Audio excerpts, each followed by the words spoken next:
Nung makita ko 'tong papaya na 'to sa palengke na ayan nga, malaki at sariwa pa, naku naisipan kong gumawa ng pansit papaya. Kaya eto, una nating gagawin ay babalatan ko muna itong papaya. Siyempre dahan-dahan lang at dahil ito ay madulas at baka tayo ay mahiwa, ang hirap nga niyang balatan gamit yung peeler kaya ito kinutsilyo ko na lang. Pero siyempre, ayan matatapos na rin naman ako, 'di ba? Mabilis lang namang magbalat ng papaya.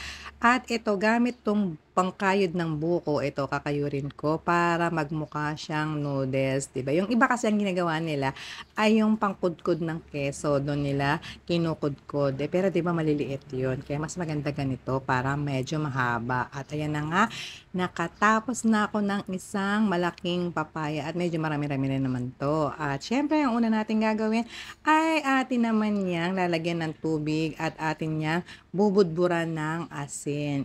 Ibabad lang natin ng konti para matanggal yung iba pang mga dagta.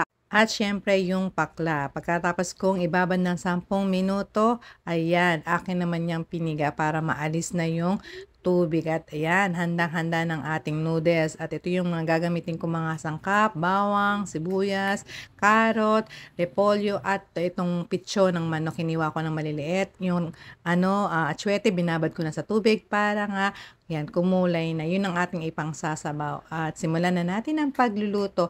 Etong aking kawali, ipinainit ko na at nilagyan ko na ng mantika. Magigisa na ako ng bawang at sibuyas. Siyempre, halo-haluin lang natin yan, di ba? Kagaya ng ating ginagawa sa paggigisa, halo-halo lang. At ayan, yung ating namang sibuyas, isusunod ko na. At pagkatapos niyan, idadagdag ko na rin yung aking hiniwang maliliit na pitso ng manok. At ayan, sasangkutsa lang natin yan hanggang sa magkulay brown ng kaunti yung manok. Kagaya ng ganito. At ayan, idadagdag ko na yung hiniwa kong maliliit na carrot. Ayan, halo-halo lang uli.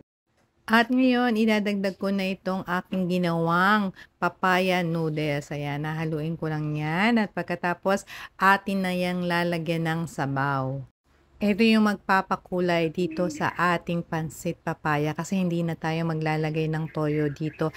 Ito lang na tubig na may atsuete. Ayan. Siyempre tinanggal ko na rin yung buto para wala nang buto na atsuete dyan. At itong pinagbabaran ng buto ang ating ginawang sabaw. O, di ba? Ang ganda na ng kulay. Maglalagay na rin ako ng asin at paminta dito sa ating nilulutong pansit papaya. Kung meron kang gustong ilagay na iba pang pangpalasa na nabibili, ikaw na ang bahala. Kung gusto mo na mas lalo pang sumarap, hahaluin ko uli at iintayin ko na itong maiga ng konti yung sabaw. Pagkatapos niyan, pagka konti na yung sabaw, tsaka ko idadagdag yung ating hiniwang repolyo. Ayan, konti na lang yung sabaw. Kaya ito, ilalagay ko na itong repolyo. Pinakahuli na tong repolyo na ilalagay kasi nga mas malambot naman tong repolyo. At pagkatapos niyan, konting halo lang at konting kulo lang, pwedeng-pwede na itong ating pansit papaya. Alam nyo ba na sa Santa Maria, Bulacan, madalas magluto nitong pansit papaya at sa tradisyonal, niluluto nila ito tuwing Biyernes Santo o may mga espesyal na okasyon. At ayan na, luto na ang ating pansit papaya. Thank you for watching and don't forget to follow, like, and share. Bye!